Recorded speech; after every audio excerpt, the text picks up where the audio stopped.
Good morning students, पाखरे group of education master students का हार्दिक स्वागत। देखिए, लास्ट क्लास में हमने आपको पढ़ा दिया था शेडजेफ का नियम, और उसमें मैंने बताया था शेडजेफ का नियम करा दिया। उसके बाद में यूनिमोलिकुलर और बायोमोलिकुलर जो केमिकल रिएक्शन की क्रियाविधि है उसको बता दिया था एल्किल हैलाइड के विहाइड्रो हैलोजनीकरण में। और जो आज हम चर्चा कर रहे हैं वो है हमारे पास में एल्कोहल के निर्जलीकरण द्वारा एल्कीन का निर्माण। देखिए, एल्कोहल के निर्जलीकरण द्वारा एल्कोहल का निर्माण किस प्रकार से होता है वो आज हम इस वीडियो में देखने जा रहे हैं। ठीक है, तो देखिए यहाँ पर एल्कोहल मान लीजिए COH ये बंद खुला हुआ है, और यहाँ पर बीटा जो कार्बन है उस पर क्या है, हाइड्रोजन है, अर्थात बीटा हाइड्रोजन इसमें प्रेजेंट है। देखिए, एल्कोहल का निर्जलीकरण होता है वो होता है भैया किसकी उपस्थिति में, अम्ल की उपस्थिति में। किस उत्प्रेरक की उपस्थिति में होता है, अम्ल उत्प्रेरक की उपस्थिति में ये क्रियाविधि होती है। तो अम्ल है जो कहां पर अटैक करता है, अम्ल करता है कहां पर, ये करता है क्षारीय OH समूह पर। कहां पर करता है, क्षारीय OH, क्योंकि यहाँ पर लॉन्ग पेयर है और लॉन्ग पेयर किसका काम करते हैं, क्षार का काम करते हैं। तो ये अम्ल है इस क्षार के साथ जुड़ जाएगा और इसको किस में बदल देगा, H2O प्लस में बदल देता है। H2O प्लस में बदलने के कारण ये जो है किस में बदले, H2O प्लस में। H2O प्लस है जो एक कैसा है, H2O प्लस है। देखिए ये कार्बन खुला हुआ, ये OH, ये प्लस ना। देखिए H2O प्लस है जो एक अच्छा लिविंग ग्रुप है, वो बंद के इलेक्ट्रॉन लेकर चला जाता है, बंद के इलेक्ट्रॉन लेकर चला जाएगा तो यहाँ पर कार्बोकेटायन आ जाएगा। कार्बोकेटायन के संदर्भ में जो बीटा हाइड्रोजन परमाणु है वो आसानी से H+ आयन को त्याग कर चली जाती है और आसानी से एल्कीन का निर्माण कर देती है। अर्थात ये रिएक्शन है जो किसकी उपस्थिति में संपन्न होती है, रिएक्शन संपन्न होती है अम्ल उत्प्रेरक की उपस्थिति में। कौन से उत्प्रेरक की उपस्थिति में संपन्न होती है भैया, अम्ल उत्प्रेरक की उपस्थिति में रिएक्शन संपन्न होती है। दूसरी बात, किस क्रियाविधि के द्वारा संपन्न होती है, ये होती है किसी क्रियाविधि के द्वारा E1 मैकेनिज्म के थ्रू। किसके थ्रू, E1 मैकेनिज्म के थ्रू, है ना, ये संपन्न होती है ना। तो दोनों बात क्लियर हो चुकी है, अम्ल उत्प्रेरक की उपस्थिति में संपन्न होती है, E1 क्रियाविधि के द्वारा संपन्न होती है, और E1 क्रियाविधि के द्वारा संपन्न हो रही है। इसके मतलब हमें पता है कि इसमें किसका निर्माण होता है, एक कार्बोकेटायन का निर्माण होता है। किसका निर्माण होता है, एक कार्बोकेटायन का निर्माण इस रिएक्शन के अंदर होता है। और इसे बीटा हाइड्रोजन परमाणु है जो आसानी से बंद इलेक्ट्रॉन को छोड़कर चली जाती है, और finally alkene will be form in the reaction. ठीक है, इसमें हम लिखेंगे,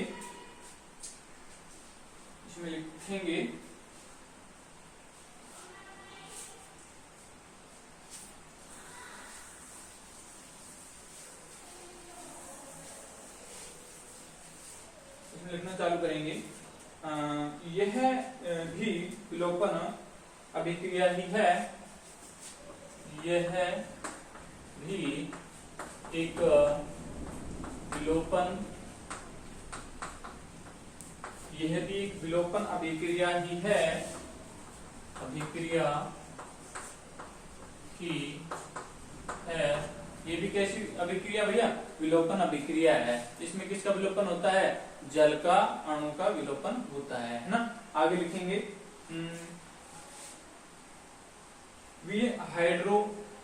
निर्जलीकरण, एल्कोहल का निर्जलीकरण, एल्कोहल का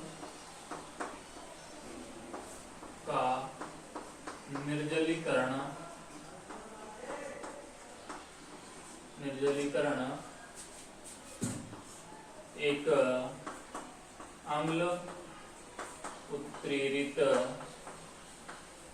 उत्प्रेरित अभिक्रिया है। कैसी अभिक्रिया भैया, अम्ल उत्प्रेरित अभिक्रिया है ना। और यह भी कैसी है, एक विलोपन अभिक्रिया है। आगे लिखेंगे इसमें, जब किसी एल्केनॉल को सांद्र अम्ल के साथ अभिकृत करवाया जाता है, जब ये भी कैसी, अल्कोहल का निर्जलीकरण एक अम्ल उत्प्रेरित अभिक्रिया है ना। आगे लिखेंगे इसमें, जब किसी एल्कोहल का, जब किसी अल्कोहल जब किसी एल्कोहल को सांद्र अम्ल के साथ सांद्र अम्ल के साथ सांद्र अम्ल के साथ अभिकृत करवाते हैं, अभिकृत करवाते हैं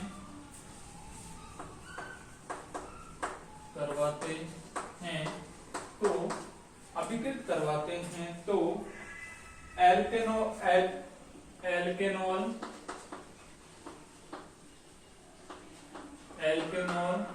या फिर एल्कोहल का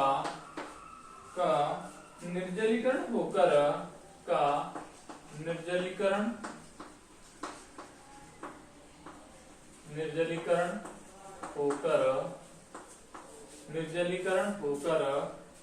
किसका निर्माण होता है? एल्कीन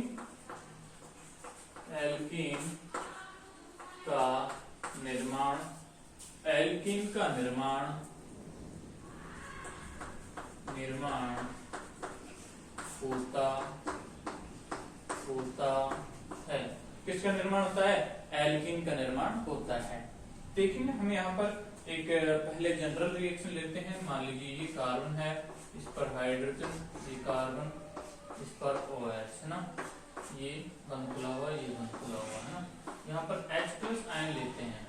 क्या लेते हैं? H+ आयन अर्थात अम्ल यहाँ पर लेते हैं। और अम्ल है जो कहाँ पर अटैक करता है? इस पर अटैक करके इसको अटैक करके इसका H को प्लस में बदल देता है, इसको बाहर निकाल देता है। और यहाँ से बाहर निकलने के बाद में यहाँ पर पॉजिटिव चार्ज रहता है।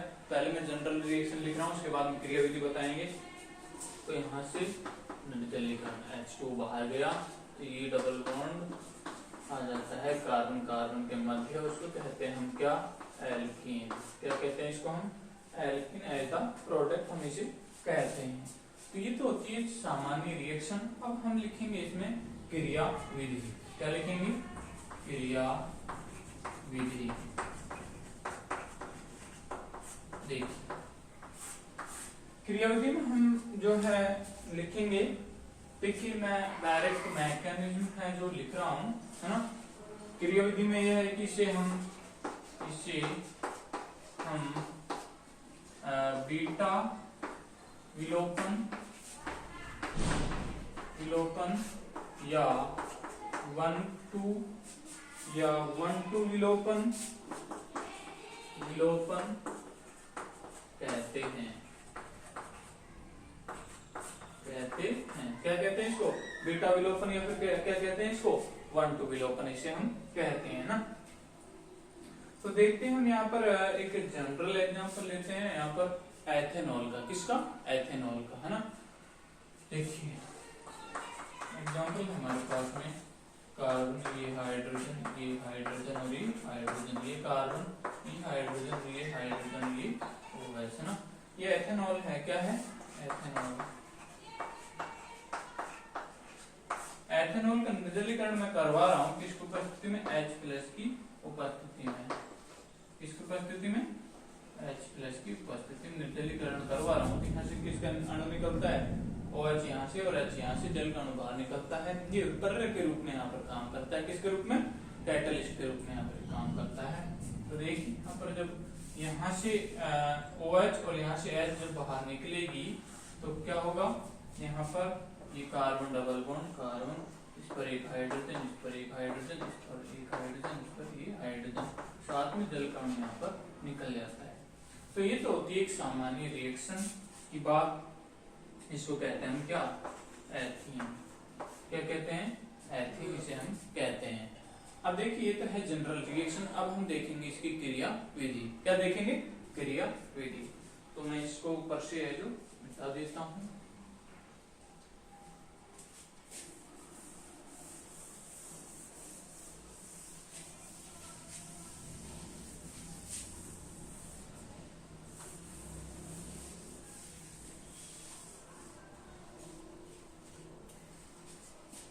क्रियाविधि में देखते हैं इसकी में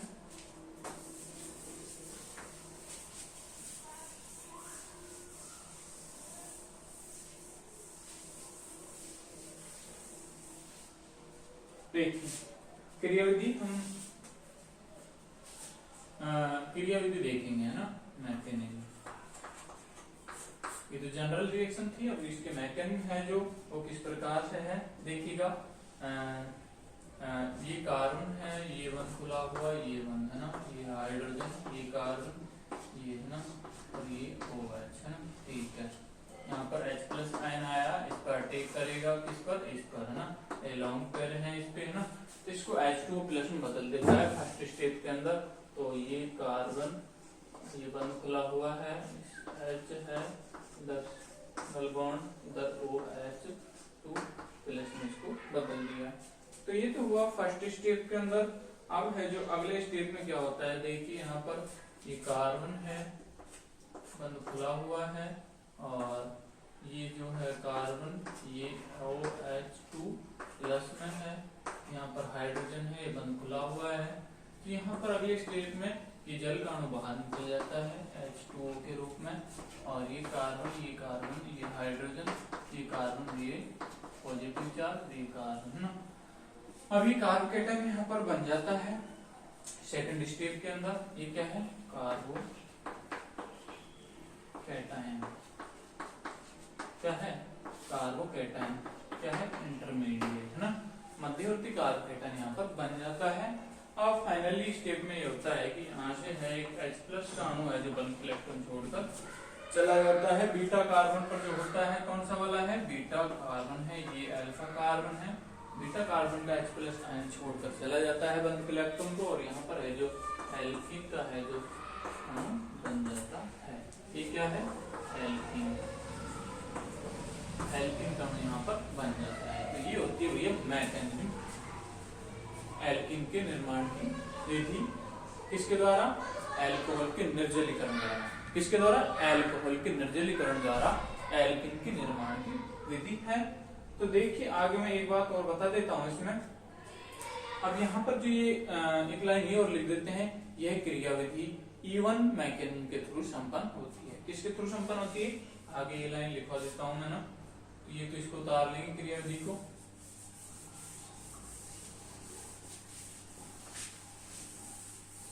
आगे इसमें लिखेंगे, यह क्रियाविधि, यह अभिक्रिया ना, अभिक्रिया ना, यह अभिक्रिया E1 क्रियाविधि द्वारा संपन्न होती है, विधि द्वारा संपन्न होती है। किसके थ्रू होती है भैया, E1 क्रियाविधि के द्वारा ये जो अभिक्रिया संपन्न होती है। अगली बात, एक बात और है इसमें भी है जो देखिए E1 क्रियाविधि है, उसमें हमें पता है कि जो reactivity of the alcohol, alcohol की क्रियाशीलता का क्रम होता है वो कौन सा होता है, एल्कोहल की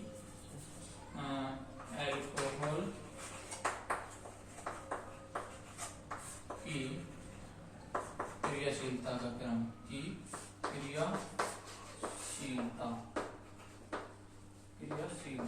का क्रम क्या होता है,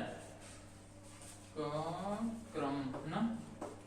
3 डिग्री एल्कोहल जो ज्यादा सक्रिय होता है एल्कोहल के निर्जलीकरण के लिए, उसके बाद में 2 डिग्री एल्कोहल, उसके बाद में 1 डिग्री एल्कोहल है जो अधिक सक्रिय होता है। ये होता है एल्कोहल निर्जलीकरण की क्रियाशीलता का क्रम ना, एल्कोहल की क्रियाशीलता का क्रम। यहाँ पर हम निर्जलीकरण और लिख लेते हैं, क्या, निर्जलीकरण की क्रियाशीलता ना, निर्जलीकरण की क्रियाशीलता का क्रम है ये, है ना। एल्कोहल के निर्जलीकरण की क्रियाशीलता क्रम कौन सा है, 3 डिग्री एल्कोहल मोर परफेरेंटली, एंड उसके बाद में 2 डिग्री, उसके बाद में 1 डिग्री, है ना। इस प्रकार से इसकी क्रियाशीलता का क्रम होता है। अगली चीज एक बात ये होगी है कि देखिए एल्कोहल के निर्जलीकरण की जो क्रियाविधि है एक उत्क्रमणीय अभिक्रिया है ना। कैसी है, यह एक उत्क्रमणीय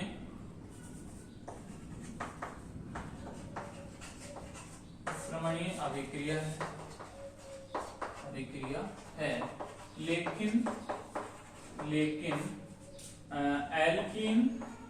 एल्कीन वाष्पशील वाष्पशील होने के कारण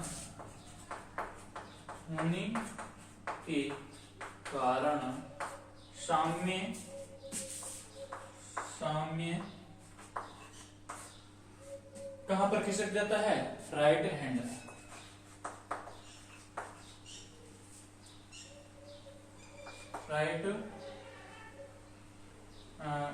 राइट दिशा में चला जाता है। कहां पर चला जाता है भैया? देखिए, यह विक्रिया उत्क्रमणी होती है। कैसी है? रिवर्सिबल प्रोसेस होता है। बट एल्किन इज द वाष्पशील होने के कारण, कैसी है?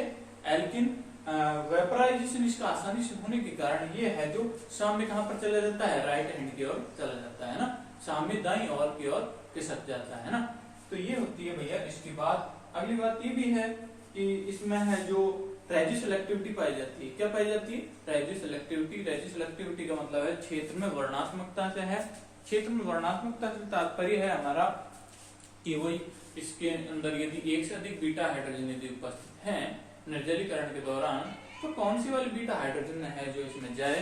तो भैया क्षेत्र में वर्णात्मक तात्पर्य ये है हमारा कि इसमें यदि more than one beta hydrogen is present in the alcohol, then the which hydrogen is emit in the carbocation, है ना। तो कौन सी जो हाइड्रोजन है जो इमिट होगी, अब निकलेगी ना बीटा कार्बोकेटाइन से, तो वही है जो क्या कहलाती है? क्षेत्र में वर्णात्मकता कहलाती है। और इसी के आधार पर जो एल्कीन का निर्माण होता है, तो इसी के आधार पर हम यहाँ पर देखते हैं क्षेत्र में एल्कीन के निर्जलीकरण में क्षेत्र की वर्णात्मकता, है ना।